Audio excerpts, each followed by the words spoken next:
Hello. BA part second paper first में प्यारे विद्यार्थियों, आज हम पढ़ेंगे लोकतांत्रिक प्रशासन के लक्षण।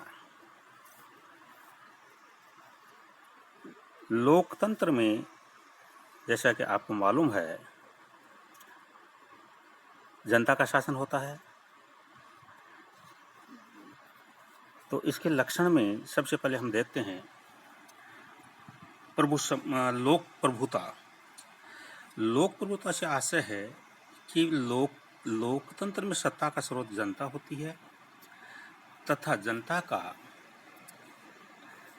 कल्याण सत्ता का अंतिम उद्देश्य होता है।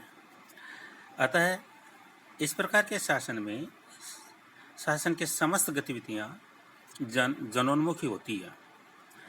जनता की प्रशासन की सभी गतिविधियों में अधिकतम भागीदारी होती है। दूसरा पॉइंट है शक्ति पृथक्करण। लोकतांत्रिक शासन व्यवस्था में शक्ति पृथक्करण का सिद्धांत, जैसा कि मॉन्टेस्क्यू ने कहा था कि व्यवस्थापिका, कार्यपालिका और न्यायपालिका के शक्तियां अलग अलग हाथों में होनी चाहिए, एक जगह नहीं होनी चाहिए। एक जगह शक्तियां होने से निरंकुशता का प्रसार होता है, नागरिक स्वतंत्रता संकट में पड़ जाती है। इसलिए व्यवस्थापिका कानून का निर्माण करती है, नीतियों को क्रियान्वयन करने का कार्य कार्यपालिका करती है और नीतियों के औचित्य के आधार पर नियंत्रण करने वाली न्यायपालिका जो होती है वो न्यायपालिका होती है। इन इकाइयों द्वारा एक दूसरे के अधिकारों पर अतिक्रमण करने पर प्रशासन में भ्रष्टाचार, अराजकता, अकर्मण्यता जैसे अवगुण फैलने की आशंका रहती है। नेक्स्ट पॉइंट है अवरोध व संतुलन।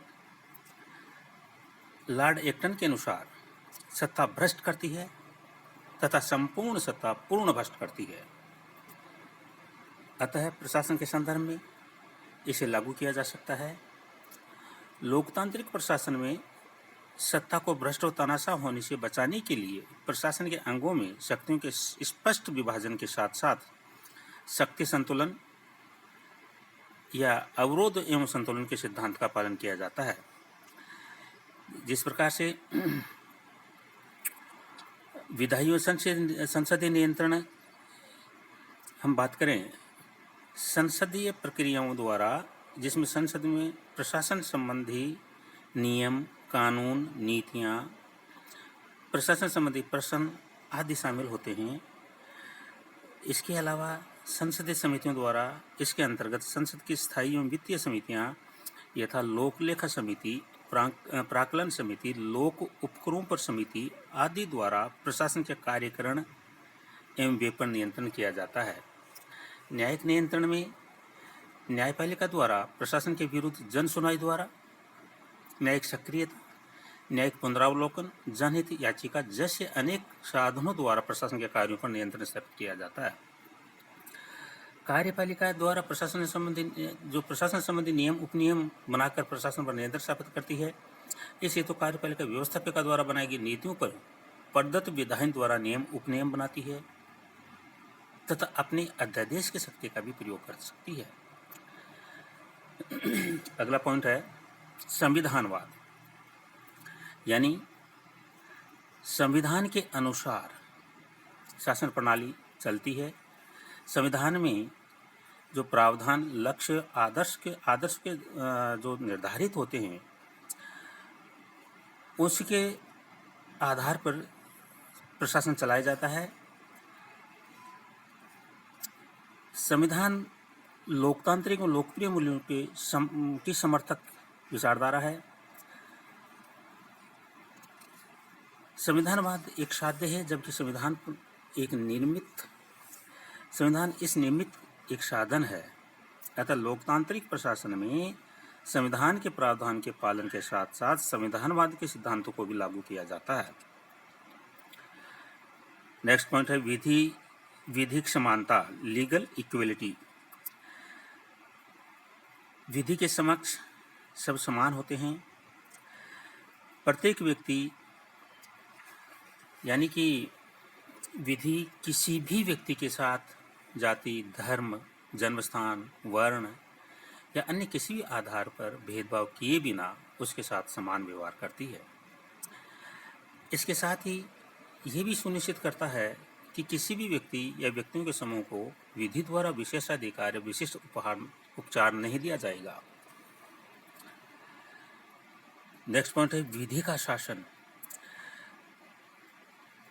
विधि का शासन में डायसी ने कहा, विधि के शासन के अनुसार प्रत्येक लोक सेवक प्रधानमंत्री से लेकर सामान्य सिपाही और कर संग्रहण करने वाले कार्मिक तक अपने अवैध कार्यों के लिए देश के कानून के प्रति उसी प्रकार उत्तरदायी हैं जैसे कोई अन्य नागरिक। अर्थात शासन का प्रत्येक अंग एवं कार्मिक विधि के अंतर्गत आता है और सभी को विधि के अनुसार ही कार्य करना होता है। नेक्स्ट पॉइंट है सौहार्द एवं सहयोग की भावना। हेनरी फेयुल ने ये जो सौहार्द एवं सहयोग की भावना एस्पिरिट डू कॉर्प्स जो फ्रेंच भाषा का शब्द है, ये सिद्धांत के रूप में सामान्यतः सैन्य संगठनों में प्रयोग किया जाता है, जहां एक व्यक्ति की गलती या लापरवाही दूसरे व्यक्ति की जान तक ले लेती है। फेयुल के अनुसार संगठन में समरसता, भाईचारा, सौहार्द, अपनत्व तथा सहयोग हितकर होता है। लोकतांत्रिक प्रशासन किसी भी लाभ विशेष या किसी व्यक्ति विशेष के लाभ के लिए खड़ा किया गया संगठन न होकर सार्वजनिक कल्याण के लिए संगठन है तथा इसमें कार्य करने वाला प्रत्येक अंग व कार्मिक इस साध्य को प्राप्त करने के लिए साधन मात्र है। नेक्स्ट पॉइंट है स्वतंत्र न्यायपालिका। किसी भी लोकतांत्रिक शासन व्यवस्था में न्यायपालिका की स्वतंत्रता सबसे महत्वपूर्ण है, क्योंकि न्यायालय के कार्यों में हस्तक्षेप शासन को अराजक, अलोकतांत्रिक, तानाशाह व भ्रष्ट स्वेच्छाचारी बनाता है। वही न्यायपालिका की स्वतंत्रता न्याय की स्थापना, विधि का शासन लागू करना, समानता स्थापित करना, प्रशासन पर नियंत्रण स्थापित करने का कार्य करती है। नेक्स्ट पॉइंट है समानता व स्वतंत्रता। समानता एवं स्वतंत्रता लोकतंत्र का मूल आधार है तथा ये दोनों बहुआयामी हैं। समानता के संदर्भ में देखने में सामाजिक, आर्थिक, राजनीतिक, धार्मिक समानताएं प्राप्त होते हैं। लोकतांत्रिक शासन प्रणाली में प्रत्येक व्यक्ति समान होता है। राजनीतिक समानता में व्यक्ति को समान मताधिकार, निर्वाचन में भाग लेने के समान अवसर प्राप्त होते हैं।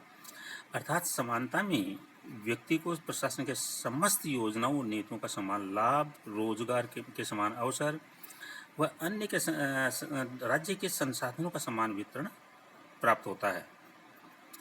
दूसरी ओर स्वतंत्रता भी बहुआयामी है। राजनीतिक, आर्थिक, धार्मिक, सामाजिक स्वतंत्रता के रूप में देखी जा सकती है। इस प्रकार लोकतांत्रिक प्रशासन का यह उद्देश्य एवं कर्तव्य होता है कि राज्य में समानता की स्थापना करें एवं नागरिकों की स्वतंत्रता को सुनिश्चित करें। नेक्स्ट पॉइंट है प्रशासन की तटस्थता एवं अनामता। प्रशासन की तटस्थता से तात्पर्य प्रशासन की गैर राजनीतिक प्रकृति से है। इसके अंतर्गत प्रशासन राजनीतिक वातावरण में कार्य करते हुए भी गैर राजनीतिक भाव से तथा विभिन्न दलों की सरकारों के साथ निष्पक्ष भाव से कार्य करता है। लोकतांत्रिक प्रशासन वस्तुनिष्ठ, शांत, राजनीतिक व निष्पक्ष व व्यावसायिक रूप से कुशलता, ईमानदारी, निष्ठा, निपुणता, समर्पण से कार्य करता है। अनामता का अर्थ है बिना किसी दोष या प्रशंसा की, इच्छा या डर के पर्दे के पीछे रहकर कार्य करना। लोकतांत्रिक प्रशासन में प्रत्येक व्यक्ति कार्य का श्रेय राजनीतिक कार्यपालिका को प्रत्येक अच्छे कार्य का श्रेय राजनीतिक कार्यपालिका को दिया जाता है तथा प्रत्येक बुरे कार्य का दोष भी उसे ही दिया जाता है। अतः प्रशासन किसी बिना किसी भावना के निस्वार्थ रूप से कार्य करता रहता है। नेक्स्ट पॉइंट है विकेंद्रीकरण, डिसेंट्रलाइजेशन। क्योंकि लोकतंत्र में समस्त शक्तियाँ जनता में निहित होती हैं, अतः शक्ति के अनेक केंद्र होते हैं। एल.डी. व्हाइट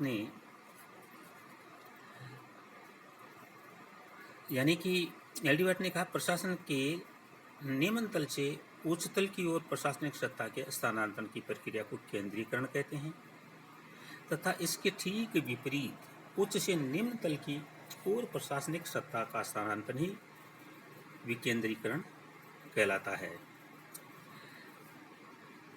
लोकतांत्रिक प्रशासन में प्रशासन केंद्र स्तर, राज्य स्तर, जिला स्तर और स्थानीय स्तर पर प्रशासन का वितरण होता है।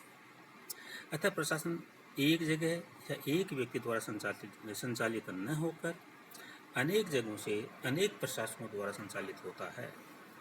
और अंतिम पॉइंट है उत्तरदायित्व। लोकतांत्रिक प्रशासन में अधिकांशतः व्यवस्थापिका के माध्यम से जनता द्वारा प्रशासन का संचालन किया जाता है, अतः प्रशासन अंतिम रूप से जनता के प्रति उत्तरदायी होता है। परंतु प्रतिनिधि लोकतंत्र के सिद्धांत के कारण प्रशासन व्यवस्थापिका के प्रति उत्तरदायी होता है। प्रशासन को सत्ता एवं उत्तरदायित्व का वितरण व्यवस्थापिका द्वारा कानून बनाकर किया जाता है, तथा प्रशासन अपने वार्षिक प्रतिवेदनों व कार्य निष्पादन के माध्यम से व्यवस्थापिका के प्रति उत्तरदायी होता है। प्रशासन में कार्य विभाजन, पद सोपान आदि प्रशासनिक सिद्धांत लागू होते हैं। प्रत्येक स्तर पर कार्य एवं शक्तियों के विभाजन एवं प्रत्येक संगठन में निश्चित पद सोपान पाया जाता है। इस आधार पे उपरोक्त वर्णन से निष्कर्ष निकलता है कि लोकतांत्रिक प्रशासन वर्तमान विश्व में अस्तित्वमान उन सभी प्रशासनों में से श्रेष्ठ है, क्योंकि इसकी प्रत्येक गतिविधि जनोन्मुखी होती है तथा निश्चित प्रक्रिया द्वारा संपन्न होती है। लोकतांत्रिक प्रशासन के सभी लक्षणों का यहाँ अपन वर्णन करते हुए अतः कुछ वर्णन करते हुए इस टॉपिक को विराम देते हैं। धन्यवाद।